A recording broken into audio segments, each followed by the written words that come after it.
Es posible favorecer el desarrollo espiritual, al llegar a esta etapa, observándose a sí mismo durante esos raros momentos que se presenten en el día.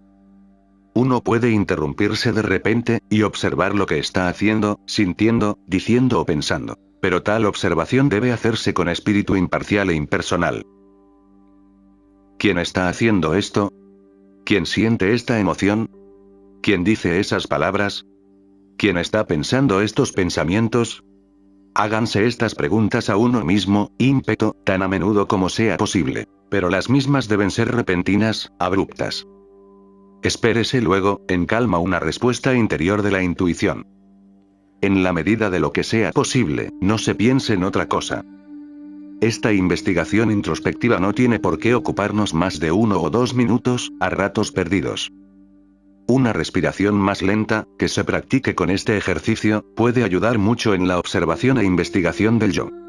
De este modo empezaremos a quebrar la actitud complaciente que acepta el punto de vista del yo personal basado en el cuerpo, y a liberarnos de la ilusión de que la persona exterior es el ser completo del hombre. La práctica, que consiste en observarse uno mismo, sus deseos, sus estados de ánimo y sus acciones, es especialmente valiosa porque tiende a separar a los pensamientos y a los deseos del sentido egoísta que le es normalmente inherente, y de este modo tiende a salvar a la conciencia de ser ahogada eternamente en el mar de los 5 sentidos físicos. Además, así se reforzará positivamente el trabajo que se realiza para penetrar en el llamado inconsciente durante los períodos de reposo mental. En verdad, podría decirse que las 3 prácticas, la observación de sí mismo, el reposo diario y la respiración rítmica, se complementan. Todas tienden a vencer la tendencia que nos lleva hacia una completa identificación con el cuerpo, los deseos y el intelecto, considerados hoy como normales y naturales. La raza humana ha cedido a esta tendencia desde tiempos inmemoriales, y por eso ha surgido la identificación corriente del yo con el cuerpo. El remedio consiste en eliminar gradualmente estas tendencias buscando repetidamente el yo verdadero, el yo superior, en los momentos de reposo mental y mediante una constante observación de sí mismo, a ratos perdidos, durante el día.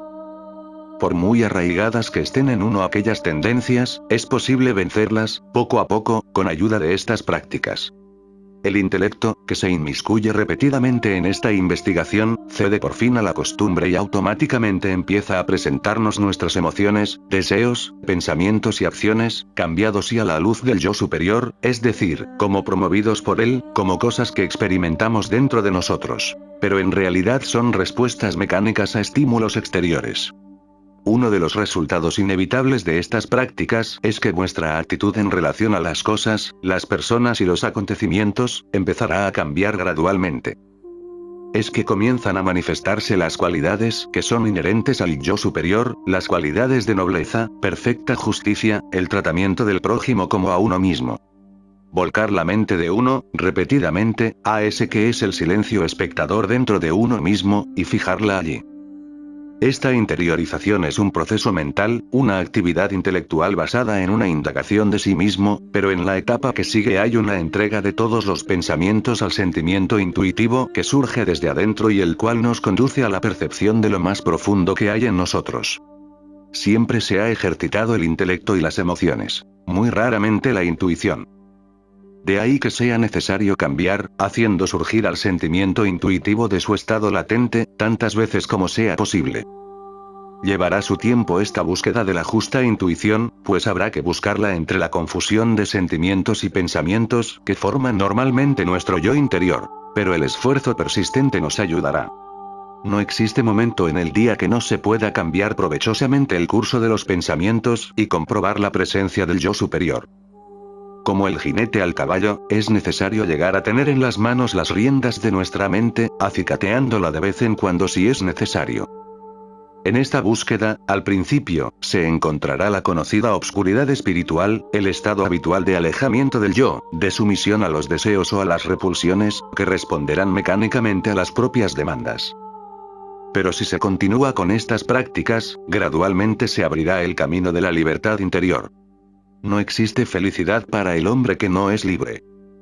Se trate de un rey, cuyos deberes lo encierran en palacio, o del presidiario encadenado en su celda, repetimos lo obvio al afirmar que el alma prefiere la libertad.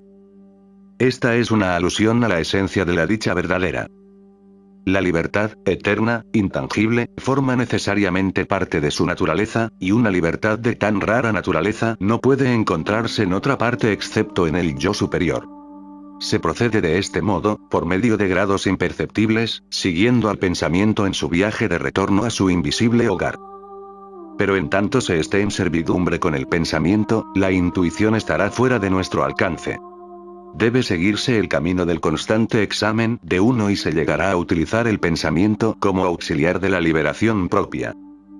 Los interrogantes mismos que uno se haga serán los peldaños que nos llevarán a ese estado indudable del yo superior. Se comprenderá mejor la racionalidad de este método de triple práctica: quietud mental, plácida respiración y autoobservación, mediante el estudio de la relación del hombre con el yo superior que presentamos a continuación. Se puede decir que nuestra persona existe en virtud de la imposición de la vida, y con la autorización del yo superior. Los pensamientos y deseos, así como las acciones resultantes de una persona, por lo general, casi se hallan enteramente ocupados con cosas que pertenecen al mundo exterior. Podemos imaginar al yo personal instalado en el cuerpo del hombre y ocupado sin cesar en inspeccionar el mundo que lo rodea a través de las ventanas de los 5 sentidos. La consecuencia de esta preocupación por los objetos exteriores es que nuestro yo personal se siente sin cesar atraído o rechazado por esos objetos, en estado de pensamiento constante, de deseo, o de movimiento, hasta que olvida enteramente su lugar de nacimiento, que es el yo superior. De este modo ha caído en la situación engañosa del ser que, no solamente ha perdido todo recuerdo de su padre, sino que en verdad niega toda posibilidad de la misma existencia de ese padre. Ese lugar, del cual han surgido los pensamientos, es el verdadero ser del hombre, su yo real. Entre dos pensamientos, entre dos respiraciones, existe un lapso imperceptible, no conocido, donde el hombre se detiene entonces por una fracción de segundo. En esta pausa, breve como un relámpago, vuelve a su yo primordial, vuelve a encontrar su ser real. Si esto no fuera así, si no se produjera 1000 veces al día, el hombre no podría continuar existiendo y su cuerpo caería al suelo, como una pobre masa de materia inerte. Porque el yo es la fuerza oculta de la vida, la fuerza que lo sostiene y lo hace vivir, y estos constantes regresos a la fuente permanente permiten al hombre captar la fuerza vital necesaria para existir, pensar, sentir. Esos tenues fragmentos del tiempo son experimentados por cualquiera, pero reconocidos en su verdadero valor solo por unos cuantos. Eso es, está eternamente, pero el hombre, el ser personal, existe, proviene de él solamente por un tiempo. Las verdades más grandes se presentan a veces sin ser anunciadas. Solo sabemos que ayer no podíamos aceptarlas, pero hoy nos aferramos a ellas. Así ocurre al hombre cuando los primeros rayos del sol de la inmortalidad empiezan a brillar débilmente para él. Se llegará a descubrir, si uno se entrega plenamente a estas sensaciones, que se tiene menos inclinación a dejar invadir nuestra mente con ondas de pensamientos, y que se les puede ordenar que se queden quietas. Los pensamientos vendrán y se irán con creciente lentitud. Si se puede, procúrese evitar toda forma de pensamiento. Pero esto supone un grado de adelanto muy grande, un grado que no debemos tratar de alcanzar, porque en ese caso solo lograríamos un vacío artificial. Esto debe presentarse por sí solo, a través de la obra interior del ser espiritual subconsciente. La detención del pensamiento no es necesariamente un medio de obtener la conciencia de nuestro divino yo. Si así fuera, los epilépticos tendrían el poder espiritual de un Cristo y los lunáticos poseerían la sabiduría de Buda. Pero lo cierto es que hemos recubierto nuestra naturaleza divina con pensamientos y deseos. Por lo tanto, debemos proceder a desnudarla, si queremos conocerla. De aquí la diferencia, y es una diferencia muy grande entre el débil mental que mira al vacío con ojos vidriosos y el místico que mira con ojos brillantes a un aparente vacío. Es la diferencia entre el que ha perdido el poder de pensar sin alcanzar el conocimiento del ser interior, y aquel que ha vencido la tiranía del pensamiento y puede interrumpir la acción del mismo a voluntad, mientras conscientemente percibe la presencia de su verdadero yo espiritual. El pensamiento, tal como lo conocemos, no es más que un pesado velo que echamos sobre el hermoso rostro de la divinidad que vive dentro de nosotros. Si se levanta un poco el velo, dejando descansar a la mente como un barco que entra a puerto y se queda quieto, de algún modo se percibirá una belleza que jamás se olvidará. ¿Es realmente posible la consciente cesación del pensamiento? La mejor respuesta a esta pregunta es apelando a la experiencia directa. Los hombres que han explorado las profundidades del alma han llegado por último a un punto en el cual han tenido que detener su búsqueda, porque sus pensamientos quedaron interrumpidos. La mente puede compararse a una rueda en constante movimiento, y el pensamiento no es más que el resultado automático de este movimiento. Cuando la rueda llega a detenerse, de seguro que todo pensamiento cesa. Algunas personas sin experiencia dirán que poner fin a los pensamientos es lo mismo que poner fin a la conciencia. La experiencia real del proceso revela que este no es el caso, que una conciencia nueva y extremadamente intensa reemplaza a nuestra conciencia normal. Solo tenemos que diferenciar la pura conciencia de la facultad de pensar. La muerte es el secreto de la vida. Debemos vaciarnos si queremos ser llenados de nuevo. Cuando la mente se ha librado de todos sus pensamientos, se crea un vacío. Pero esto solo puede durar unos pocos segundos. Entonces una misteriosa corriente de vida divina habrá de entrar en nosotros. Los antiguos místicos confundieron esto con el descenso del Espíritu Santo.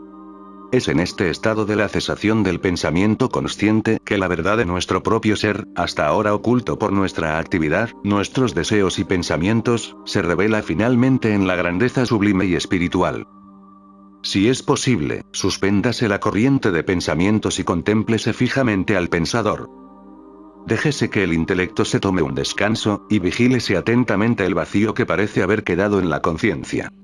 La conciencia del yo superior equivale al estado profundo del sueño sin manifestaciones oníricas, con toda su serenidad y toda su paz. Pero en lugar de la oscuridad y el olvido, hay aquí una conciencia totalmente presente. Si tan solamente llegáramos a levantar el velo de la inconsciencia, que cubre el sueño profundo, descubriremos entonces el sentido del cielo y de la tierra. Y del mismo modo que todo pensamiento cesa al llegar a este estado, el estudiante que alcanza dicho estado descubre que todos sus pensamientos cesan. Para la mente occidental es difícil concebir un estado en que la conciencia del hombre exista sin pensamiento, pero tanto la práctica como la experiencia pueden verificar esto. La teoría de los electrones de la ciencia moderna nos proporciona una analogía apropiada del yo superior. Esta teoría nos presenta al átomo como a un universo en miniatura o, mejor todavía, como a nuestro sistema solar.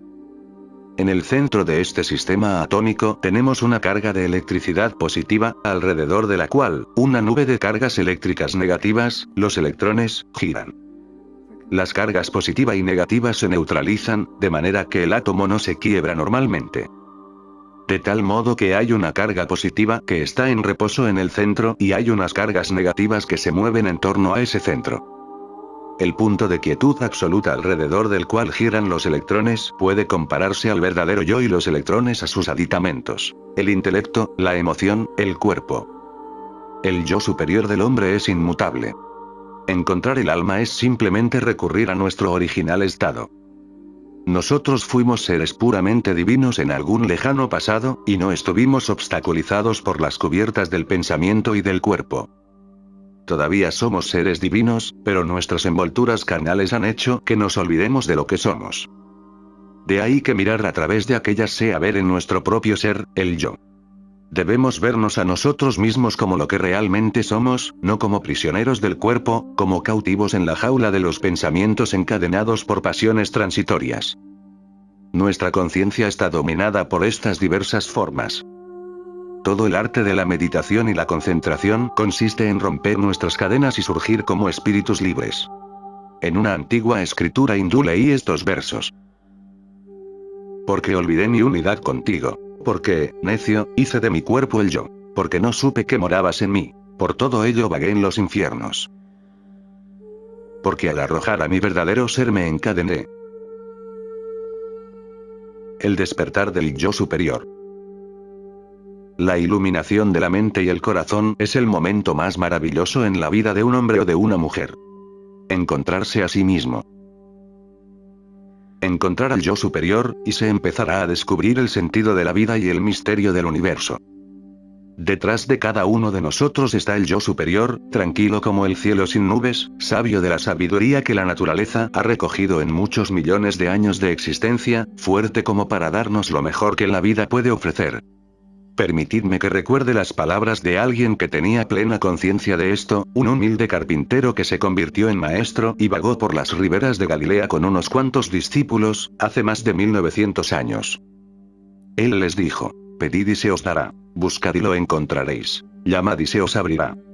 Estas palabras son tan verdaderas hoy como lo eran entonces.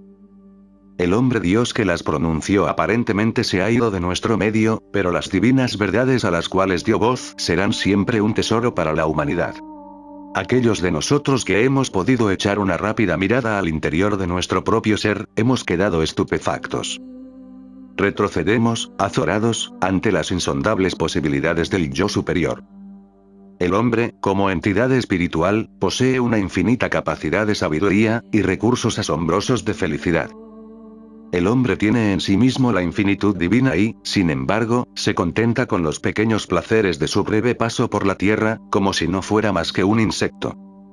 Cuando un hombre alcanza la cima de la verdad, es capaz de gozar de su propio tesoro interior, recibir desde adentro esa felicidad que, hasta ese momento, había buscado en las cosas exteriores. La verdad, la belleza, el poder, la sabiduría y la paz, son los atributos del yo superior, de ese yo divino que espera ser descubierto. Y él nos revelará todo lo que hay en nosotros de idealista, de comprensivo y de noble. Sin embargo, tenemos que aprender el verdadero significado del verbo ser. En las profundidades de nuestro milagroso ser, descubrimos que somos parte de una vida inmensa, cuya esencia es una paz eterna, cuyo propósito es ser extremadamente benevolente y cuya existencia jamás puede perecer. Sí, esta es, en verdad, la patria hogar de todos los hombres. Esta condición intemporal en la cual nos hemos descubierto, ha sido admirablemente descrita por los sabios hindúes como el eterno ahora. Aquel que conoce su propia naturaleza conoce el cielo, declara Mencio, el discípulo chino de Confucio. El espíritu propio del hombre permanece inalterable, mientras que su yo personal sufre todas las vicisitudes de la suerte, los avatares de la desgracia. Es el elemento indestructible, el testigo silencioso y eterno que un día tendrá que reconocer, rindiéndole homenaje. Es una luz que ningún poder es capaz de extinguir. Es el espíritu inmortal del hombre, benigno y tolerante, hermoso e incambiable. Estamos tan cerca del Dios interior como lo estaremos siempre. Por el momento nos convenceremos por la experimentación y la experiencia. El alma vela en secreto este gran tesoro. Vayamos a descansar en el centro de nuestro ser y descubramos los brillantes y los rubíes que allí hay ocultos. El yo superior es el verdadero ser, el divino habitante de este cuerpo, el testigo silencioso que habita en el corazón del hombre.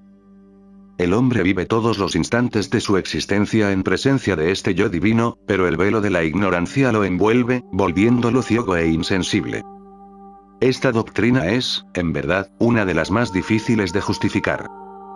¿Cómo puede explicarse al hombre mortal y lleno de preocupaciones que su yo espiritual puede existir a su lado, en la serenidad, bastándose a sí mismo, intangible y libre de toda traba? Temo que esta afirmación parezca absurda al hombre que tiembla ante la desgracia y se regocija con la perspectiva de bienes materiales. ¿Cómo podría yo decirle que se ha hipnotizado con la desesperación o con la exaltación y que, a pesar de todo, y paradójicamente, sigue siendo libre de la una y de la otra? El hombre de mundo ridiculizará esta afirmación, mientras que el teólogo la rechazará. No existe sino una respuesta a este sorprendente enigma, una sola autoridad suprema a la cual se puede acudir. Es la autoridad de la experiencia personal, es la comprensión más completa y directa de que todas estas cosas son ciertas. El conocimiento del yo es la base primordial y absoluta de toda ciencia de la verdad. Nuestro pensamiento primero y predominante es nuestro yo en su sentido más amplio. Trazar este pensamiento hasta su fuente y cuando se haya encontrado aquello en lo cual surge, se habrá encontrado el yo superior, la verdad, la sabiduría. Dios. Algunos objetarán que el altar interior está envuelto en la oscuridad y que por lo tanto el camino para llegar a él es infranqueable. Pero no debemos dejarnos acobardar por estos pensamientos temerosos. El santuario no es inaccesible y si en nuestros días son muy pocos los que parecen haberlo descubierto, es porque muy pocos se han tomado el trabajo de buscarlo a conciencia. La verdad está escrita en el organismo del hombre al igual que en los libros más inspirados. En la vasta sociedad que forma el universo, el hombre está mejor colocado de lo que supone. Y, en los momentos secretos de reposo mental, recibe sutiles sugerencias que le hacen presentir la grandeza originaria de su alma. Esta sabiduría es la sabiduría más antigua del mundo. Por muy lejos que se busque o indague, antes de que la primera pluma se estampara sobre el papel, épocas anteriores a Buda y Zoroastro, esta sola y simple verdad de que el hombre puede unirse conscientemente con lo divino mientras que su cuerpo se ejercita, fue enseñada en la práctica de aquellos que aspiran. La universidad de la experiencia que he descrito es un auténtico testimonio de su realidad. Las literaturas de todos los países, las filosofías y las religiones de todos los tiempos, confirman esta verdad. El griego Platón habla de ello, de la misma manera que el americano Emerson. La encontramos en la filosofía del romano Porfirio y en la del alemán Fichte. Resplandece en los dichos de Jesús, el sirio, e ilumina las palabras de Buda, el hindú. Para el verdadero vidente, todos los credos son iguales. Aquellos que profesan la fe de Buda no son menos bienvenidos que los propagandistas de la fe de Cristo. Diferentes pueblos en diferentes países han dado nombres distintos a las mismas experiencias secretas. Los cristianos la han llamado la unión con Dios, y los santos hindúes la denominan la unión con el yo espiritual. Los filósofos la describen como una sumersión en el infinito, otros como el descubrimiento de la verdad. Pero la etiqueta no importa. Los sabios no discuten más sobre esto, porque las palabras no hacen más que indicar, pero no pueden describir la plenitud de una experiencia semejante. Los místicos hebreos e hindúes, los filósofos platónicos y pitagóricos, los moralistas chinos y los moralistas cristianos. Todos hablan el mismo lenguaje y tienen el mismo acento. Todo depende de que sepamos escucharlos. Poco importa la diversidad de creencias y el número de teologías. Dios fue, es y será el único. Porque está en nosotros. La verdad es la luz blanca del espíritu que, proyectada sobre el prisma de la humanidad, se fragmenta en rayos de colores tan diversos como los individuos que la reciben. Así, la experiencia del descubrimiento es igual en todo el universo. Lo que difiere es la interpretación que se le da.